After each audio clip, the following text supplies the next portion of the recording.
Welcome. আজকে class Bangla pedagogy unit 3 ভাষার ভিত্তি বা ফাংশন অফ ল্যাঙ্গুয়েজ এই টপিক থেকে আমরা এমসিকিউ করব। গতদিন আমরা এই টপিকের উপরে ক্লাস করেছি, তোমরা নোটসটি পেয়ে গেছো এবং সেখান থেকে পড়েছো কম বেশি। সকলে আমার সঙ্গে সঙ্গে অ্যান্সার করার চেষ্টা করবে। ওকে, তো চলো আমরা এখানে যে সকল এমসিকিউ রয়েছে সেই এমসিকিউগুলো করার চেষ্টা করি। দেখো, প্রথম যে প্রশ্নটা এখানে রয়েছে, ভাষার ভিত্তি বলতে বোঝায় কি? অপশান এ ভাষার ব্যবহারকে বোঝায়, অপশান বি ভাষার উদ্দেশ্যকে বোঝায়, অপশান সি ভাষা অর্জনকে বোঝায়, অপশান ডি ভাষার বিকাশকে বোঝায়। তো এখানে ভাষার ভিত্তি অর্থাৎ আমরা দেখেছিলাম নোটসের মধ্যে, যেটা তোমরা পড়েছো বা দেখেছো ক্লাসে, ভাষার উদ্দেশ্যকে বোঝায়। অর্থাৎ আমি ভাষা ব্যবহার যে করছি এটা কোন উদ্দেশ্যে করছি, কিসের জন্য করছি, এটাই মূলত ভাষার ভিত্তি। ঠিক আছে, ভালোভাবে এটা জেনে রাখবে। তাহলে ভাষার উদ্দেশ্যকে বোঝায় ভাষার ভিত্তি। আচ্ছা, নেক্সট হলো পৃথিবী 3 ভাগ জল 1 ভাগ স্থল, এখানে কোন ভাষা ভিত্তি দেখা যায়? তাহলে এটা কি? পৃথিবীর 3 ভাগ জল এবং 1 ভাগ স্থল, এটা পড়লে আমরা কি পাই এই ডেটা থেকে? এটা ভাব প্রকাশমূলক, নির্দেশমূলক, অনুরোধমূলক নাকি তথ্যমূলক? তো আমরা সহজেই বলতে পারবো যে এটা একটা ডেটা দিচ্ছে, তাই না, বা তথ্য দিচ্ছে, তাই অপশান ডি হবে। তাহলে এখানে এই যে ভাষাটা প্রয়োগ করা হলো, ভাষার যে ভিত্তি এখানে কাজ করেছে সেটা হলো তথ্যমূলক। পৃথিবীর 3 ভাগ জল এবং 1 ভাগ স্থল। ঠিক আছে, নেক্সট চলে আসো পরের প্রশ্নতে। ভাব প্রকাশমূলক ভাষাভিত্তির একটি উদাহরণ কি? বাইরে যেও না, অপশান বি বলছে আমি চাই না সে আসুক, অপশান সি পাহাড়টা দেখে মন ভরে গেল, অপশান ডি আমার মা নেই।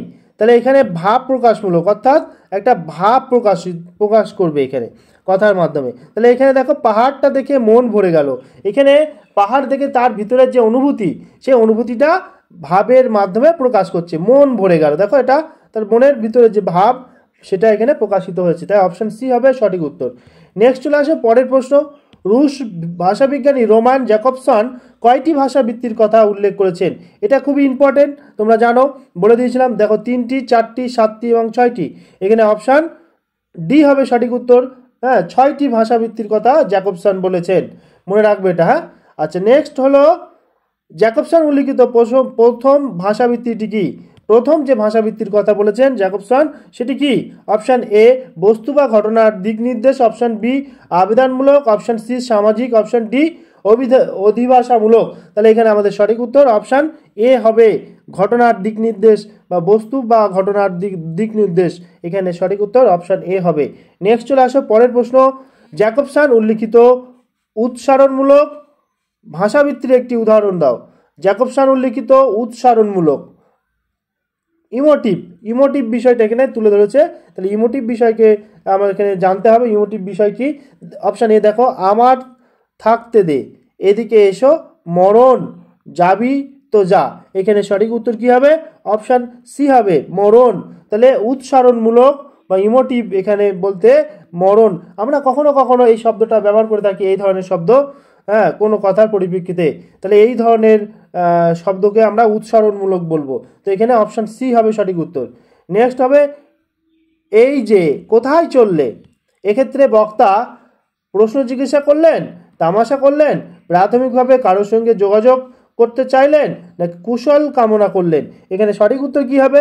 দেখো এখানে এই যে কোথায় চললে, তাহলে এটা হলো প্রাথমিকভাবে কারোর সঙ্গে যোগাযোগ করতে চাইলেন, এখানে আমাদের এটা সঠিক উত্তর হবে। বোঝা গেল? নেক্সট চলে আসো পরের প্রশ্ন। বাংলা ভাষায় 7টি মৌলিক স্বরধ্বনি আছে, এখানে যে ভাষাভিত্তি খুঁজে পাওয়া যায় তা হলো কি?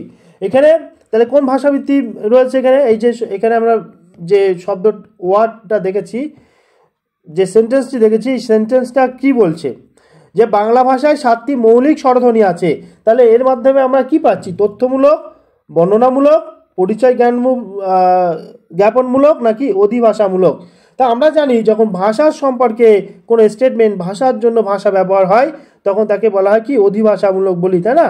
তাহলে অপশান ডি হবে সঠিক উত্তর। যেহেতু বাংলা ভাষার 7টি মৌলিক স্বরধ্বনি আছে, এটা বাংলা ভাষাকে নিয়েই বলা হয়েছে।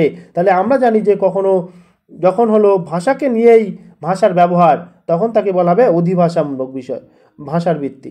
ঠিক আছে, অধিভাষামূলক ভাষার ভিত্তি বলবো। তাহলে এখানে আমাদের সঠিক উত্তর হলো অপশান ডি। নেক্সট চলে আসো কাব্য সুষমাময় ভাষাবৃত্তির উদাহরণ। কাব্য সুষমাময় কি? কাব্য বা কবিতাকে সুন্দর করে, এরকম একটি ভাষাবৃত্তির উদাহরণ হলো সত্য লাও সহজে, সত্যকে সহজভাবে নাও, সত্য ঘটনাকে সহজভাবে নাও, সত্য কথা সহজভাবে নাও। তাহলে এখানে সঠিক উত্তরটি কী হবে? দেখো এখানে কবিগুরু রবীন্দ্রনাথের এটি একটা কবিতার লাইন, সত্য লাও সহজে, এটা হলো কাব্য সুষমাময়। অর্থাৎ যে ভাষা যেমনভাবে ইউজ করলে সেটা শুনতে ভালো লাগে এবং কাব্যের মতো লাগে বা কবিতার মতো লাগে, সেটা এখানে তুলে ধরা হয়েছে। তাহলে অপশন এ হবে সঠিক উত্তর। নেক্সট চলে আসো পরের প্রশ্ন, হ্যালিডের কয়টি ভাষাবৃত্তির উল্লেখ করেছে? হ্যালিডে, হ্যালিডে মানে কি? এখানে আমরা যদি বলি হলিডের কথা বলি, সাধারণত তোমার দিন হলো 7 দিন, তাই না, সপ্তাহে, এবং রবিবার বা সানডে হলো ছুটির দিন। এই হিসেবে মনে রাখবো যে সাতটি হলো হ্যালিডের ভাষাবৃত্তির কথা বলেছেন, 7টির কথা বলেছেন। অপশান সি মনে রাখবে, ঠিক আছে? হ্যালিডের কথা বললে 7টি ভাষাবৃত্তির কথা বলবে। নেক্সট চলে আসবে পরের প্রশ্ন, হলিডে উল্লিখিত ভাষাবৃত্তির মধ্যে শিশুর শারীরিক, প্রাক্ষবিক এবং সামাজিক চাহিদা পূরণ করে কোনটি? তাহলে কি বলছে? শারীরিক, প্রাক্ষবিক এবং সামাজিক চাহিদা এটি পূরণ করেন কোনটি? 2টি ভাষাবৃত্তি, 3টি ভাষাবৃত্তি, 4টি ভাষাবৃত্তি, 5টি ভাষাবৃত্তি। প্রথম যে 4টি ভাষাবৃত্তি রয়েছে সেই প্রথম 4টি ভাষাবৃত্তি কিন্তু এখানে উত্তর হবে। তাহলে অপশান সি এখানে সঠিক উত্তর হয়ে যাবে। নেক্সট চলে আসো, আমাকে একটা নরম বালিশ দাও। আমাকে কি দাও? নরম বালিশ দাও। এটি যে ধরনের ভাষা তা হলো কি? Instrumental, regulatory, interpersonal, imaginative. তাহলে এখানে সঠিক উত্তরটি কি হবে? ইনস্ট্রুমেন্টাল হবে। অর্থাৎ একটা বালিশ দাও, একটা ইনস্ট্রুমেন্ট বা একটা মানে কোনো একটা জিনিস দিতে বলছে, তো এখানে আমাদের অপশান এ হবে সঠিক উত্তর। নেক্সট চলে আসো, প্ররোচনামূলক ভাষাবৃত্তি যে মূল ভাষাবৃত্তির অন্তর্গত। প্ররোচনামূলক ভাষাবৃত্তি যে মূল ভাষাবৃত্তির অন্তর্গত তা হলো ইনস্ট্রুমেন্টাল, রেগুলেটরি, ইন্টারপার্সোনাল, ইমাজিনেটিভ। তাহলে এখানে সঠিক উত্তর কি হবে? সঠিক উত্তর অপশান বি হবে, রেগুলেটরি হবে। বোঝা গেল? তাহলে প্ররোচনামূলক ভাষাবৃত্তি যে মূল ভাষাবৃত্তির অন্তর্গত তা হলো রেগুলেটরি, অপশান বি। আচ্ছা, 14 নম্বর প্রশ্ন দেখো, এক দেশে এক রাজা ছিল। 2 নম্বরে বলছে আজ সকাল থেকে বৃষ্টি পড়ছে। 3 নম্বর বলছে আমাকে একটা গল্প বলো। এবং 4 নম্বর বলছে দিনের চাঁদ দেখতে পাওয়া যায়। এগুলোর মধ্যে বর্ণনামূলক ভাষাবৃত্তিটি হলো কি? বর্ণনামূলক ভাষাবৃত্তি কোনটি এখানে? অপশান এ প্রথমটি, অপশান বি দ্বিতীয়টি, অপশান সি তৃতীয়টি, অপশান ডি হলো চতুর্থটি। তাহলে এখানে বলছে বর্ণনামূলক ভাষাবৃত্তি। বর্ণনামূলক ভাষাবৃত্তি দেখো অপশান বিতে রয়েছে দ্বিতীয়টি, অর্থাৎ আজ সকাল থেকে বৃষ্টি পড়ছে, এটা আজকের যে অবস্থা সেটা বর্ণনা করা হয়েছে, তাই অপশান বি অর্থাৎ দ্বিতীয়টি এখানে সঠিক উত্তর হবে। নেক্সট চলে আসে পরের প্রশ্নতে, ভাষার বৃত্তি। ভাষার বৃত্তি, অপশান এ শিশুর ভাষা শেখার হাতিয়ার, অপশান বি শিশুর ভাষা অর্জন করার হাতিয়ার, অপশান সি শিশুর প্রয়োজন বা চাহিদা পূরণের হাতিয়ার, অপশান ডি শিশুর ভাষা প্রয়োগের হাতিয়ার। এখানে সঠিক উত্তর কি হবে? দেখো সঠিক উত্তরটি রয়েছে অপশান সিতে, শিশুর প্রয়োজন বা চাহিদা পূরণের হাতিয়ার। অর্থাৎ একটা শিশুর ধরো জল তেষ্টা পেয়েছে, সে বলছে জল দিতে, গ্লাসে করে জল দিতে, বা একটা শিশুর কোনো একটি প্রয়োজন, ধরো খাতা বা পেনের প্রয়োজন হয়েছে, সেটা এখন বলছে আমার খাতাটা দাও। তাহলে এইভাবে শিশুর প্রয়োজন বা চাহিদা পূরণের জন্য ভাষার বৃত্তি হয়ে থাকে। আমরা জানি ভাষার বৃত্তি মানে কোন উদ্দেশ্যে ভাষা ব্যবহার করা হয় সেটাই বুঝি। তাহলে এখানে শিশুর যে চাহিদা, সেই চাহিদা পূরণের জন্য এই ভাষার বৃত্তিটি ব্যবহার করা হচ্ছে। তাহলে অপশান সি হবে সঠিক উত্তর। নেক্সট চলে আসে পরে 16 নম্বর প্রশ্ন, ভাষাবৃত্তি শিক্ষণের ক্ষেত্রে পরিস্থিতি ও বিষয় নির্বাচনের কথা যারা বলেন তারা হলেন কে? তাহলে কি পরিস্থিতির কথা এবং বিষয় নির্বাচনের কথা উল্লেখ করেন তারা কে? এখানে option A, option B, option C এবং অপশান ডি রয়েছে। দেখো এখানে অপশান তোমার 2টি অপশান, এখানে অপশান বি এবং অপশান ডি একই রয়েছে, তাই না? এটাই আমাদের সঠিক উত্তর হবে, ক্রাসেন এবং টেরেল। এই অপশান বি, অপশান ডি দুটোই যেহেতু একই, তাই এখানে যে কোনো একটি সঠিক উত্তর হবে। বোঝা গেল? নেক্সট চলে আসে পরের প্রশ্ন, 17 নম্বর প্রশ্ন, ভাষার বৃত্তি শিক্ষণের ক্ষেত্রে যে পদ্ধতিটি বেশি কার্যকরী তা হলো কি? ভাষাবৃত্তির সঙ্গে যুক্ত শব্দ শেখানো, ভাষাবৃত্তির সঙ্গে যুক্ত ব্যাকরণ শেখানো, বিষয় নির্বাচন করে পরিস্থিতি তৈরি করা, অপশান এ এবং অপশান বি 2। তাহলে এখানে আমাদের সঠিক উত্তর হবে অপশান সি বিষয় নির্বাচন করে পরিস্থিতি তৈরি করা, এটা হবে আমাদের এখানে সঠিক উত্তর। নেক্সট চলে আসে পরের প্রশ্ন। 18 নম্বর প্রশ্নতে কি বলা হচ্ছে দেখো, ভাষার 3টি মৌলিক ভিত্তি রয়েছে। ভাষার 3টি মৌলিক ভিত্তি: informative, expressive, directive. Option A, option B, option C এবং অপশান ডি। অপশানগুলো একটু পড়ে নেবে তোমরা। দেখো এখানে সঠিক উত্তর কিন্তু অপশান এতে রয়েছে ইনফরমেটিভ, এক্সপ্রেসিভ এবং ডাইরেক্টিভ। ঠিক আছে, তাহলে এই 3টি এখানে মৌলিক ভিত্তি। নেক্সট চলে আসো পরের যে প্রশ্ন, সেই পরের প্রশ্নতে আমরা চলে যাব।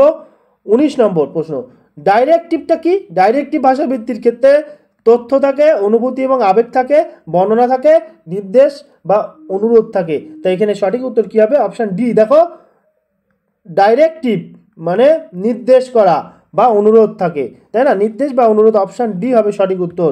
নেক্সট চলে আসে পরের প্রশ্ন, ভাষার যে বৃত্তিটি বেশি ব্যবহৃত হয় সেটি হলো কি? ভাষার কোন বৃত্তি সবচেয়ে বেশি ব্যবহৃত হয়? Option A referential, option B emotive, option C conative, option D হলো পোয়েটিক। তাহলে এখানে অপশান এ রেফারেন্সিয়ালটা হলো সঠিক উত্তর। ভাষার রেফারেন্সিয়াল বৃত্তিটি সবচেয়ে বেশি প্রযোজ্য হয়। আর 21 নম্বর প্রশ্ন দেখো, শিশুরা অল্প বয়স থেকেই ভাষার বৃত্তিগুলো রপ্ত করে, এটি হলো কি? তার মতবাদ। শিশুরা অল্প বয়স থেকে ভাষার বৃত্তি অর্থাৎ তার বড় হওয়ার সাথে সাথে ভাষার বৃত্তিগুলো সে রপ্ত করে। এখানে এই মতবাদ দিয়েছেন কে? অপশান এ জ্যাকবসনের মতবাদ, অপশান বি হলিডের মতবাদ, অপশান সি ক্রাসহেনের মতবাদ, অপশান ডি টেলরের মতবাদ। তাহলে এখানে অপশান বি অর্থাৎ হলিডে, এই মতবাদটি কার?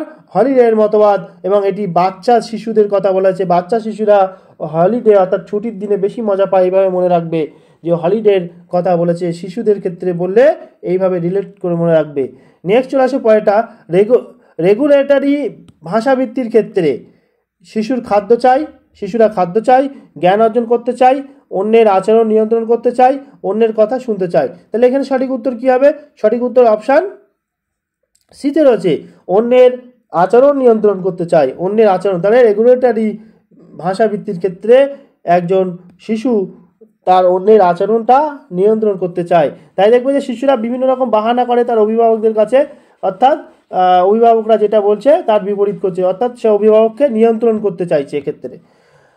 23 নম্বর প্রশ্ন দেখো, আমি আমার বোনের জন্য একটি ছবি আঁকছি, এটি যে ধরনের ভাষাবৃত্তির উদাহরণ তা হলো কি? বর্ণনামূলক, উচ্চারণমূলক, তথ্যমূলক, পারস্পরিক সম্পর্কমূলক। এখানে সঠিক উত্তর কি হবে? সঠিক উত্তর দেখো পারস্পরিক সম্পর্কমূলক। অর্থাৎ আমি আমার বোনের জন্য, এখানে বলছে আমার বোনের জন্য, তা এটা হবে পারস্পরিক সম্পর্কমূলক। এই ভাষাবৃত্তি এখানে কথা তুলে ধরা হয়েছে। নেক্সট চলে আসো 24 নম্বর প্রশ্ন, আত্মপ্রকাশমূলক ভাষাবৃত্তির ক্ষেত্রে শিশু নিজের মতামত জানায়, শিশু খাদ্য কামনা করে, অপশান সি নিজের মতো করে অন্যকে নিয়ন্ত্রণ করতে চায়, অপশান ডি নিজের জ্ঞানের চাহিদা প্রকাশ করতে চায়। তো এখানে সঠিক উত্তর কি হবে? অপশান এ শিশু নিজের মতবাদ জানায়। আত্মপ্রকাশ, তাহলে আত্মপ্রকাশ কি? নিজেকে আত্মপ্রকাশ করা। তাহলে কোনো ব্যক্তি নিজের মতবাদ প্রকাশ করছে, তার মানে কি? নিজের আত্মপ্রকাশ হচ্ছে এখানে এর মাধ্যমে। তাহলে এখানে অপশান এ হবে সঠিক উত্তর। নেক্সট চলে আসো পরের প্রশ্ন, 25 নম্বর প্রশ্ন, বর্ণনামূলক ভাষাবৃত্তিতে আত্মপ্রকাশের বর্ণনা থাকে, তথ্য থাকে, জ্ঞানের বর্ণনা থাকে, নিজের বর্ণনা থাকে। তাহলে বর্ণনামূলক ক্ষেত্রে কি থাকে? বর্ণনামূলক ক্ষেত্রে একটু সকলে ভেবে দেখো, সহজেই উত্তর পাবে। তথ্য থাকে, একটা তথ্য তুলে ধরা হয়, তাই না? এখানে বর্ণনা করতে গেলে কি কোনো তথ্য তুলে ধরা হয়। তাহলে অপশান বি হবে সঠিক উত্তর। নেক্সট চলে আসো পরের প্রশ্ন, সংগতিহীন বাক্যটি বেছে নাও, যেটা ঠিকঠাক না, সংগতিহীন। আচ্ছা, আজ সকাল থেকে খুব রোদ উঠেছে। আচ্ছা, নেক্সট হলো বি, আজ আমার একটা চকলেট চাই। অপশান সি আজ বিকালবেলা মাসি আসবে। অপশান ডি আজ দিনটা মোটেও ভালো লাগছে না। তাহলে এখানে সঠিক উত্তর কি হবে? দেখো সংগতিহীন একটি বাক্য হলো আজ আমার একটা চকলেট চাই, এটা হলো সংগতিহীন একটি বাক্য। তাহলে আমাদের সঠিক উত্তর অপশান বি হবে এখানে।